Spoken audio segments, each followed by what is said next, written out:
तुम्ही कधी झेब्रा काऊ बद्दल ऐकले? नाही? विचार करत असाल, ही कुठली नवीन गाय आली? चला, आजच्या व्हिडिओमध्ये झेब्रा काऊ आणि त्यामागचा रिसर्च सांगतो. हे संशोधन दूध उत्पादक शेतकऱ्यांसाठी अत्यंत महत्त्वाचं ठरू शकतं. संशोधकांच्या माहितीनुसार गायींना काळा पांढरा रंग दिल्यास त्यांना चावणाऱ्या माशांची संख्या 50% कमी होते. आता समजलं झेब्रा काऊ का म्हटलं? हा व्हिडिओ पूर्ण पहा, लाईक आणि चॅनल सबस्क्राईब नक्की करा. तर हे संशोधन जपानमधील संशोधकांनी केलं. गाई म्हशींच्या अंगावर असंख्य माशा असतात. या माशा जनावरांना चावतात, त्यामुळे शेतकऱ्यांचं अतोनात आर्थिक नुकसान होतं. संशोधकांनी या रिसर्चसाठी 6 गायी घेतल्या. काहींच्या अंगावर काळे आणि पांढरे पट्टे दिले, हुबेहूब झेब्रा सारखे. त्यामुळे हे संशोधन झेब्रा काऊ या नावाने फेमस झालं. काही गायींच्या शरीरावर काळा आणि काही गायींना रंग देण्यात आला नाही.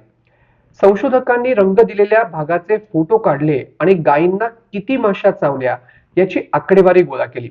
त्याचसोबत माशी चावल्यानंतर गायीने कसं रिॲक्ट केलं याचा अभ्यासही संशोधकांनी केला. संशोधक लिहितात की रिसर्चमध्ये आढळलं की झेब्रासारखे पट्टे असलेल्या गायींना 50% माशा कमी चावल्याचं दिसून आलं.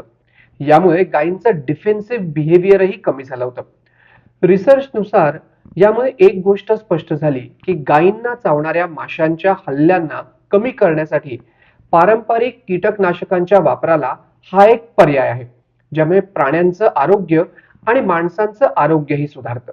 संशोधकांना आढळलं की रंग न दिलेल्या आणि फक्त काळे पट्टे असलेल्या गायींना 30 मिनिटात 110 माशा चावल्या, पण काळे पांढरे पट्टे दिलेल्या गायींना 30 मिनिटात फक्त 60 माशा चावल्या. तर संशोधकांच्या माहितीनुसार एका गायीला काळे पांढरे पट्टे काढण्यासाठी त्यांना फक्त 5 मिनिटं लागली. तर या रिसर्चची लिंक मी डिस्क्रिप्शन मध्ये दिली आहे, ती नक्की पहा. PLOS जर्नल मध्ये याबाबत माहिती देण्यात आली आहे.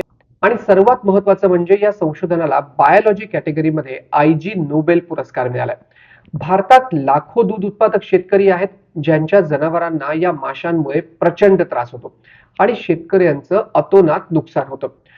रिसर्चर्सचं हे सोल्युशन काही परमनंट नाही, पण त्यांनी हा एक पर्याय नक्की आहे असं दाखवून दिलंय.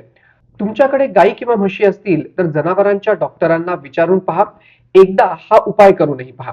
व्हिडिओ आवडला तर तब्येत पाणी चॅनल सबस्क्राईब, लाईक आणि शेअर देखील करा.